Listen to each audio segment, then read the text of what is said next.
Good afternoon, everyone. We are Group 5. Before we start, I will introduce myself first and my member. The first member is Lauren B.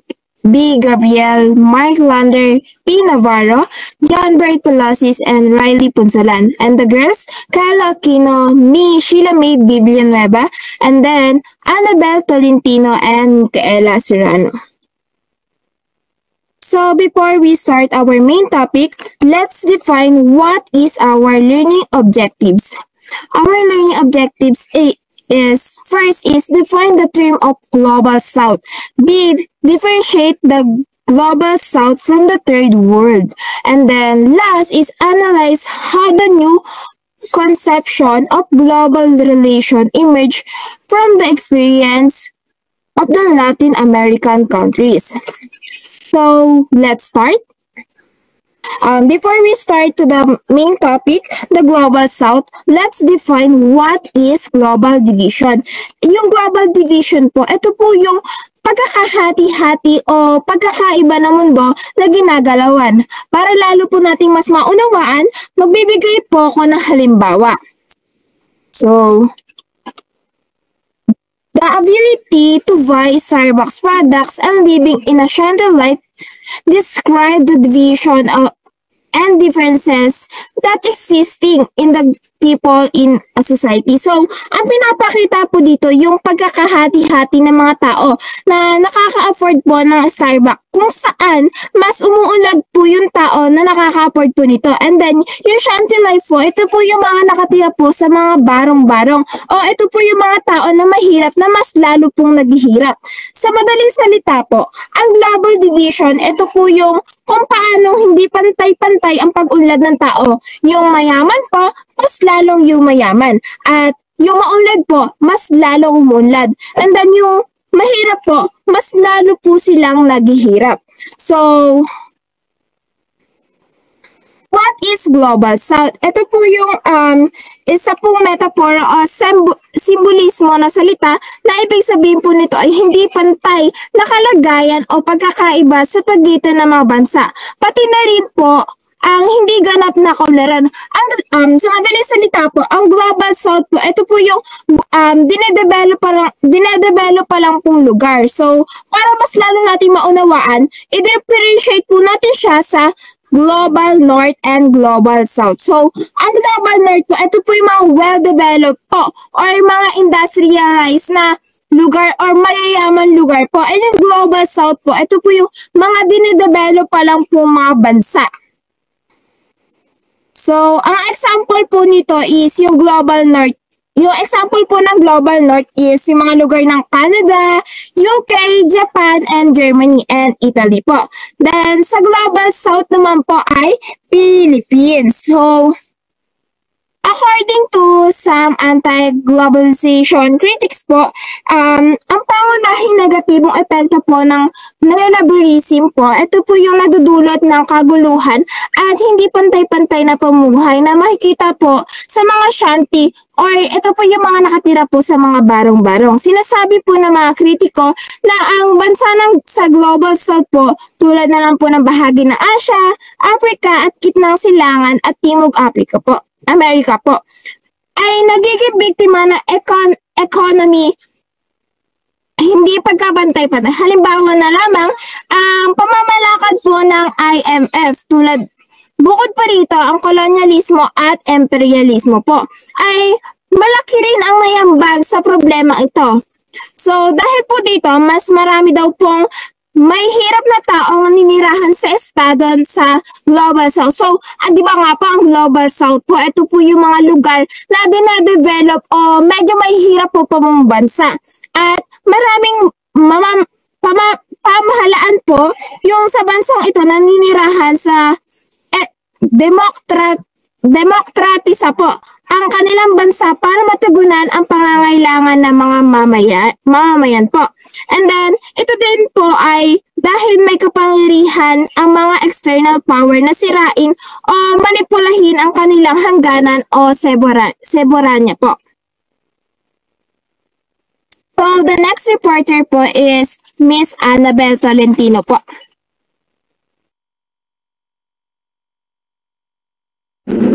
Next slide na po.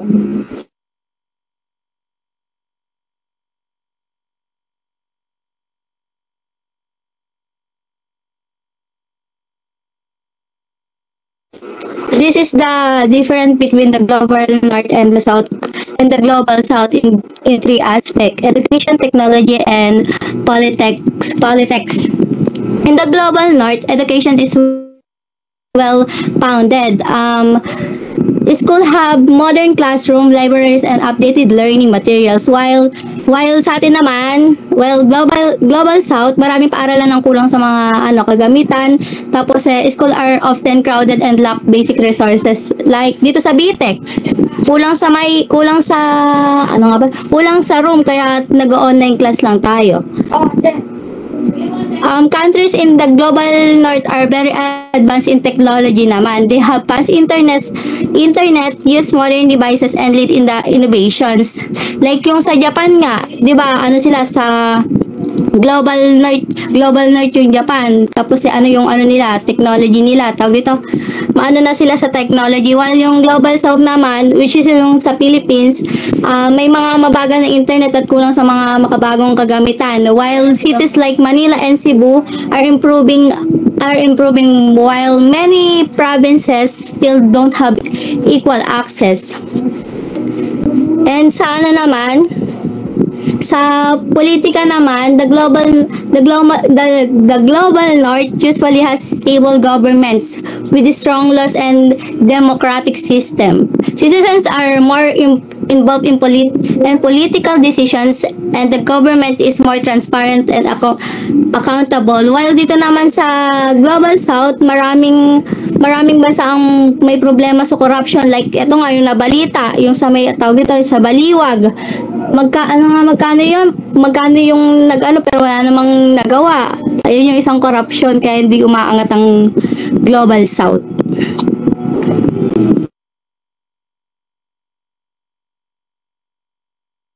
Our next reporter is Maria Micaela. Latin America generally refers to people who live in or have ancestry from Latin American countries, which primarily include nations in South and Central America, Mexico, and Caribbean, when Romance language Spanish and Portuguese are predominantly spoken. It's a diverse group with roots in indigenous European and African cultures. Ang Pilipinas, may mix ng indigenous or katutubos Spanish influence and American culture sa Latin America. Ganon din pero ang mix nila ay indigenous plus Spanish/Portuguese plus African. So when someone says Latin American, hindi lang ito tungkol sa lugar, it's also about shared history, language, and cultural identity.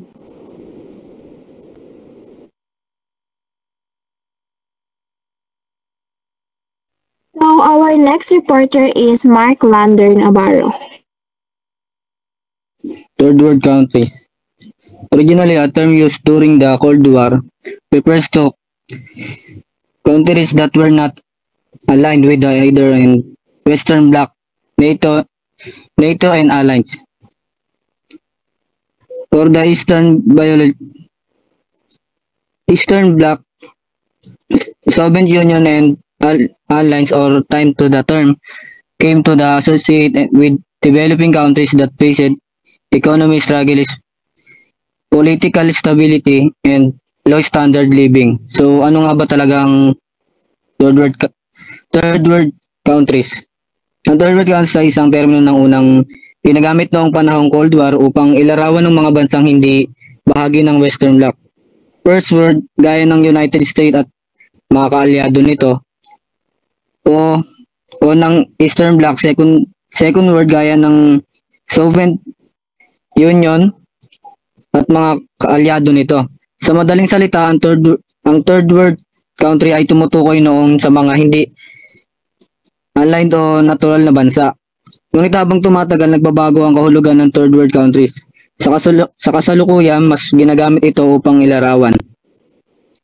So, una, mahirap o developing countries, may mahabang antas ng ekonomiya, may kahulugan sa edukasyon, healthcare, at infrastruktura at mataas na antas ng kahirapan sa korupsyon. Ito ang mga So, pa-next nga ako. So, ayan ang mga halimbawa ng mga third world countries na mga bansa. So, mahalagang paalala. Ngayon, hindi na masyadong ginagamit ang salitang third world dahil itinturing na ito luma at minsan ay may negatibong kahulugan. Mas ginagamit na ngayon ng mga terminong gaya ng developing countries, low income countries, global south. Pa-next nga ako.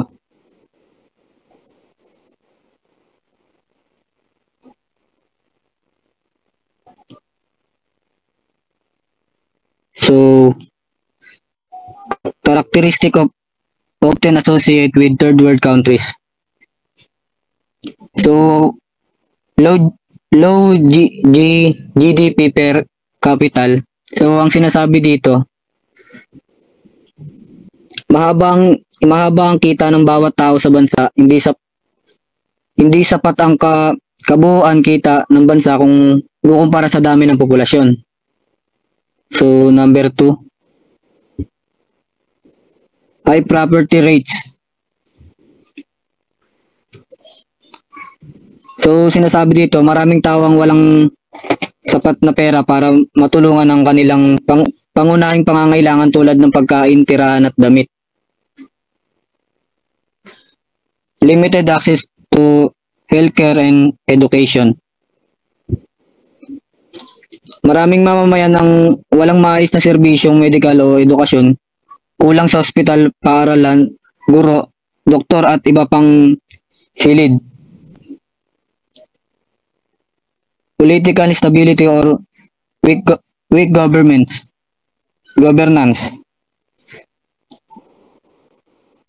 So, sinasabi dito, kadalasang may kahulugan sa politika, katiwalaan o kahulugan sa maayos na pamahalaan ng gobyerno.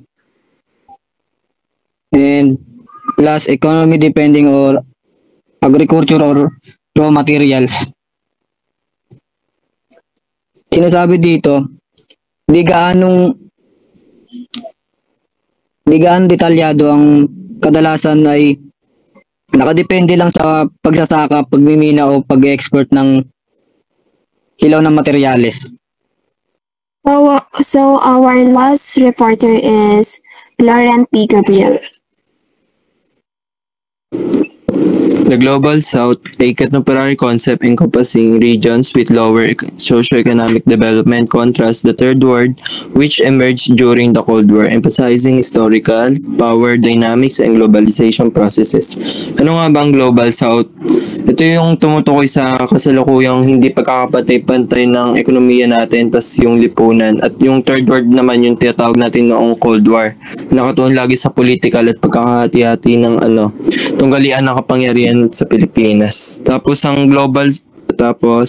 next, the Global South and Third World are related concept, but Third World refers to nations not part of Soviet and Western capitalist blocs during the Cold War. Ang Third World ay tinatawag noong Cold War. Tapos para sa mahirap pong bansa tulad ng US o Soviet bloc. At ang Global South naman po dito naman yung yung bagong konsepto na nakatuon sa hindi pagkakapantay-pantay ng kapangyarihan, kasaysayan at kolonisasyon. Yun lang po, thank you.